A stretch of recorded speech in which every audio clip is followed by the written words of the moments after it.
자들 또한 이전 부지사로부터 검사와 김성태 회장과 한잔했다 이런 말을 직접 들었다라는 자술서 또한 있다라는 점 말씀드립니다. 연어 술 파티로 특정된 5월 17일 2023년 5월 17일 김 전 회장 녹취록을 보면 실제로 술 파티가 있었다라는 것을 정황이 그러니까 일치한다는 것을 알 수가 있습니다. 그때 김성태의 녹취록을 보면 오후에 상홍이 보고 정확히 좀 알아놓으라고 해. 오늘 중요한 날이야. 그래서 오늘 진실대로 가야지. 그리고 엄청난 도박이야. 이런 말을 합니다. 그리고 곧 이어서 소주라도 한 잔 먹고 가서 이야기하면 편할 텐데 물 있잖아. 석수 같은 거 한번 이야기해 보라고 해. 그렇게 진술이 되어 있습니다. 그래서 이날 오후에 6시 34분, 37분 수원지검 편의점에서 김 전 회장을 수발하는 앞에 김성태가 언급한 상웅이, 박상웅이 쌍방울의 법인카드를 이용해서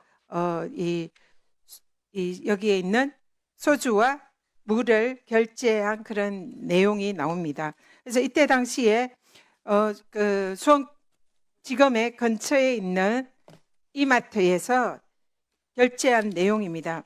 그때 당시에 소주 3병과 생수 3병을 삽니다. 소주 3병은 5,400, 생수 3병은 2,100, 그리고 담배도 삽니다. 그리고 이 소주 3병의 경우에는 1,080리터, 360 곱하기 3 하면 1,080ml가 되고요. 생수 3병은 1,500ml입니다. 그래서 지금 약간은 여기에 소주를 석수병에 담았을 때에 지금 약 한 500ml가량 남게 되죠. 그래서 곧 이어서 똑같은 카드로 6시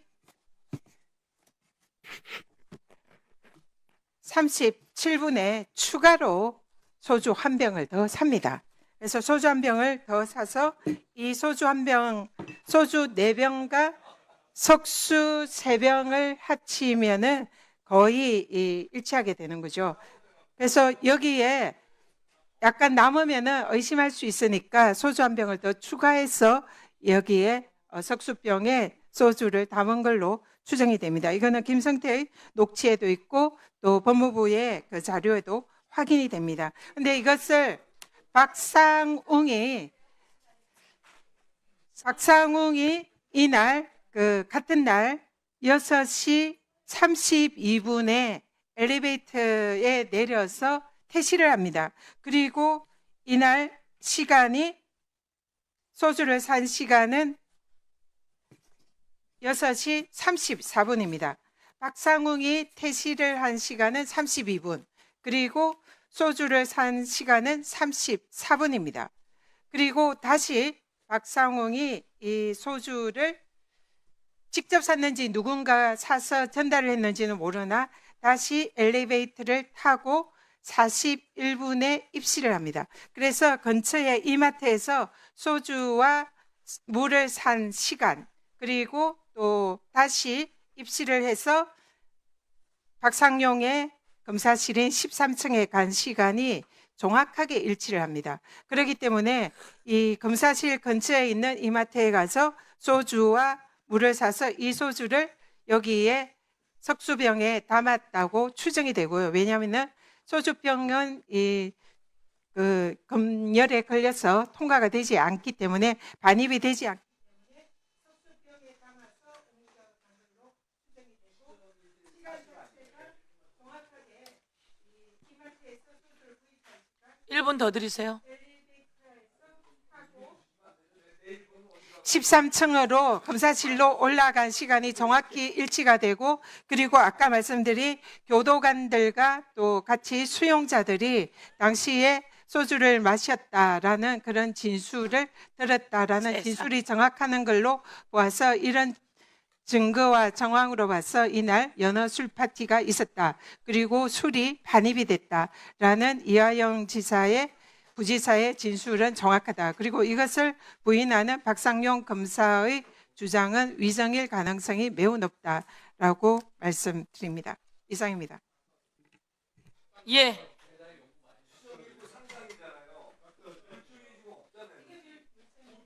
아, 야.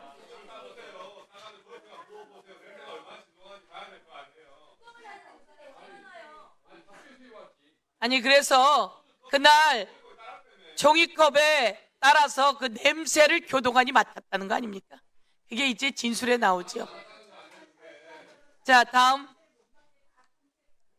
저 들고 올 때는 냄새가 안 나게 들고 오고 가서 따랐더니 냄새가 나더라. 이렇게 진술이 돼 있어요. 마저도 보시고. 우리 윤상현 의원님 토론해 주시겠습니까? 예. 그리고 최혁진 의원님 그다음 토론해 주시면 되겠습니다. 우리 오전에 대체 토론에서 우리 존경하는 김용민 의원님께서 우리 쪽에 있는 의원들이 박상용 대변인이냐 그랬는데 박상용 대변인이 아니라 이 대북 송금 사건의 진실을 규명하기 위한 국민의 대변인이다라는 말을 꼭 말씀드리고 싶고요. 저는 기본적으로 이 박상용 검사 위증 고발 절대적으로 반대합니다. 왜냐하면은 지금까지 의중 고발로 해서 지금까지 박상용 검사를 조작 검사, 회유 검사로 낙인을 찍고 이제 의중 검사까지 만들어서 한마디로 정책 사냥을 하겠다, 마녀 사냥을 하겠다는 거다. 그 목적은 우리 이재명 대통령 공소취소 목적, 이게 만천하가 알고 있지 않습니까? 그래서 의중 고발에 반대를 한다라는 말씀을 드리고. 의중 고발의 근거라는 게 뭐 서민석 변호사하고의 일부 녹취록, 교도관 진술, 법무감찰, 문서 등인데 사실 서민석 변호사 녹취록도 일부만 전체가 제시되지 않았고요.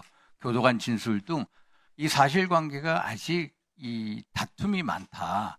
또 그리고 아시다시피 박상용 검사는 국회 이 국정조사 증인신문 절차도 아직까지 마치지 않았습니다. 그래서 증인신문 절차도 안 진행이 됐는데 의중 고발한다는 것은 우리 법사위가 나서서 한마디로 입틀막 고발을 하겠다는 거다. 그래서 사실적으로 아직까지 검증이 안 된 상태에서 국회가 의중으로 단정 짓고 이런 식으로 하는 거, 결국 우리 법사위 입법 기관이 정치적 재판 기관이 된다. 이런 식으로 의중 고발하면은 결국 우리 법사위가 완전히 입법 독재하는 거에 별반 아니냐. 그래서 이걸 반대하고요. 또 하나 중요한 것은 이 국정감사, 이 국회에서의 증언 및 감정 등에 관한 법률 3조에 의해서 박상용 검사에 대해서 지난 금요일 날 국조특위에서 선서 거부와 할 권리가 있죠. 또 이유를 소명할 기회가 있는데 그게 주어지지 않았고, 사실 그렇게 할 수 있는 권리는 이 헌법상 나와 있는 자기부재 금지의 원칙이거든요. 그래서 그런 거에 대해서 일단 박상용 검사가 뭐 여기든 아니면 국조특위에서 진술을 할 수 있는 서명 기회를 줘야 된다. 그 다음에 해도 늦지 않는다. 그리고 또 관련자들의 진술, 또 서민석 변호사의 전체적 녹취록 등등등 우리 쪽에서 주장하는 뭐 여러 증인들에 대한 얘기, 또 그분들에 대한 채택이 이루어졌으면 하는 바람을 갖고 있고요. 우 위원장님.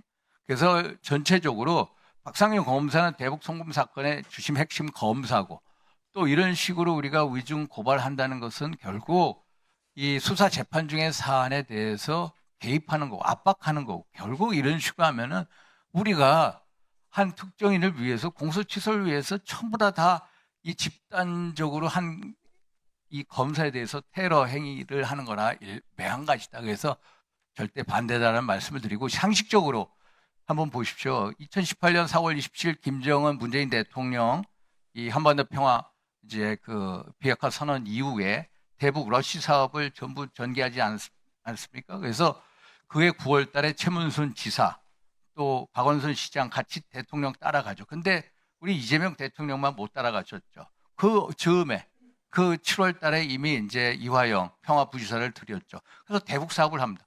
이분이 대북 사업할 수 있는 근거가 뭐냐? 쌍방울 김성태 회장하고 예전부터 아주 좋은 관계예요. 그 속에서 대북 사업을 했어요. 그러면 평화부지사가 대북 사업을 위해서 했는데 쌍방울하고의 관계를 대통령한테 보고를 안 했다? 이건 있을 수가 없다. 상식적으로 대통령이 사건에 대해서 인지하고 보고 관여해야 되는 게 상식적이고, 또 만약에 이런 식으로 우리가 이 공소 취소를 한다.